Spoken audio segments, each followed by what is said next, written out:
कहानी की शुरुआत में कैटी नाम की लड़की को दिखाया जाता है जो एक मॉडल बनना चाहती है।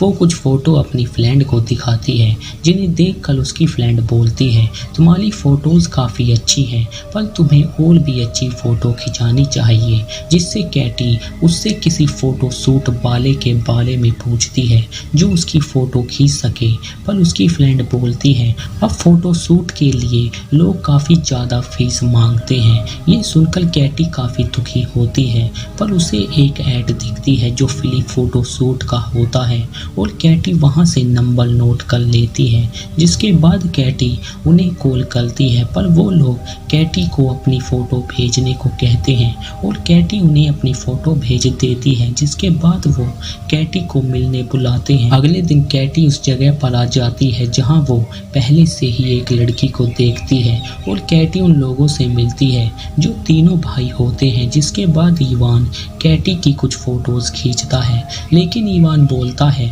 अगर उसे काम चाहिए तो उसे एक्सपोज भी करना होगा, पर कैटी एक्सपोज करने को मना कर देती है। जिसके बाद वो वहाँ से चली जाती है। कुछ दिन बाद कैटी जब अपने घर होती है वहाँ जोलजी आता है और उसके पास उसकी फ़ोटोज़ भी होती हैं जो उसने खिंचाई होती हैं, पर कैटी उन फ़ोटोज़ को लेने को मना कर देती है। पर जोलजी के काफ़ी कहने के बाद कैटी उन फ़ोटो को अपने पास धर लेती है। उसके बाद जोलजी घर आ जाता है और कैटी की उन फ़ोटोज़ को बहुत ध्यान से देखता है। इधर कैटी जब सो रही होती है उसके कमरे में जोलजी होता है, जिसे देखकर कैटी उसे यहाँ से जाने को कहती है, पर वो कैटी के पास आने लगता है जिससे कैटी चिल्लाने लगती है और जोलजी उसे शांत करने के लिए उसे मारने लगता है जिससे वो बेहोश हो जाती है। जिसके बाद वो उसके हाथों को बांध देता है, लेकिन कैटी की आवाज़ सुनकर वहाँ उसका पड़ोसी आ जाता है, पर जोलजी उस पर चाकू से वार करता है जिससे उसकी मौत हो जाती है। जिसके बाद जोलजी कैटी के साथ जबरदस्ती इंटीमेट होता है और अपने भाइयों को भी बुला लेता है क्योंकि उसने मर्डर भी किया होता है। और इवान बोलता है हम कैटी को यहाँ नहीं छोड़ सकते क्योंकि जोलजी को पुलिस पकड़ सकती है। जिसके बाद वो कैटी को नशे का ओवरडोज देते हैं जिससे कैटी बेहोश होने लगती है और जब उसे होश आता है हम देखते हैं उन्होंने कैटी को बिना कपड़ों के बांधा हुआ होता है और निक उसके साथ गलत काम कर रहा होता है। वो कैटी को हर दिन टॉर्चर करने लगते हैं और एक दिन जोलजी उसके लिए कपड़े लाया होता है जिन्हें वो कैटी को पहनाने लगता है, पर कैटी उस पर हमला करती है और वहां से भाग जाती है। जिसके बाद वो पुलिस को उन लोगों के बारे में बताती है जिन्होंने उसका ये हाल किया होता है। तभी वहाँ एक लेडी आती है जिसका नाम ऐना होता है जो डिटेक्टिव से कैटी से बात करने की परमिशन मांगती है क्योंकि ऐना के साथ ये हो चुका होता है। जिसके बाद वो कैटी से बात करती है और वो बोलती है हम तुम्हारी मदद कर सकते हैं और उसे अपने साथ घर लेकर आ जाती है, लेकिन वो कैटी को उसी जगह पर लेकर आ जाती है जहाँ से वो भागी होती है और हमें पता चलता है ये औरत उन लोगों की माँ होती है और वो कैटी को फिर से बांध देते हैं। उसके बाद वहाँ एक आदमी आता है जो कैटी को पूरी तरह टॉर्चर करता है और उसके साथ गलत काम करता है। जिसके बाद इवान अंदर आकर कैटी को बहुत बुरी तरह मारता है। उसके बाद वो तीनों कैटी को एक बॉक्स में बंद करके उसे जिंदा ही जमीन में गाड़ देते हैं, पर जब कैटी को होश आता है वो बॉक्स से बाहर होती है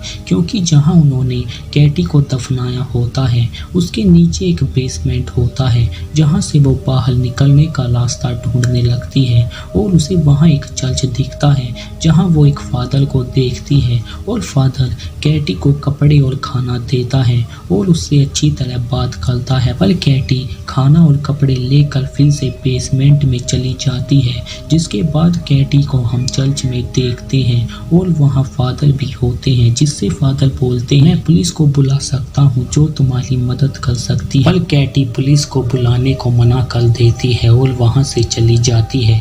पर फादर जब उस बाइबल को देखते हैं वो समझ जाते हैं कैटी उन लोगों को सजा देना चाहती है जिन्होंने उसका ये हाल किया होता है।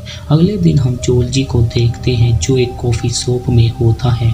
तभी उसे कैटी दिखती है जिसे देखकर वो उसका पीछा करता है और वो कैटी को एक सुरंग में जाते हुए देखता है। पर जब जोलजी उस सुरंग में जाता है कैटी उसे एक ट्रैप में फंसा लेती है, जिसके बाद वो उसे बांध देती है और उसे काफी टॉर्चर करती है और जोलजी अपनी गलती की माफी मांगता है। दूसरी तरफ हम निक को एक क्लब में देखते हैं जहां वो काफी नशा करता है और जब वो बाथरूम में जाता है वहां कैटी आती है जो उस पर हमला करती है और उसे मार कर वहां से चली जाती है। उसके बाद हम उस आदमी को देखते हैं जो कैटी को जिंदा देखकर उसका पीछा करता है, पर कैटी उसके सर पर पत्थर मारकर उसे बेहोश कर देती है, जिसके बाद कैटी उसे बांध देती है और उसे टॉर्चर करती है जैसे कैटी को उसने किया था, जिसके बाद उस आदमी की मौत हो जाती है। इधर जब एना घर आती है उसे बेसमेंट से एक आवाज आती है जिसे देखने के लिए वो नीचे चली जाती है जहां वो उस गड्ढे को देखती है। तभी कैटी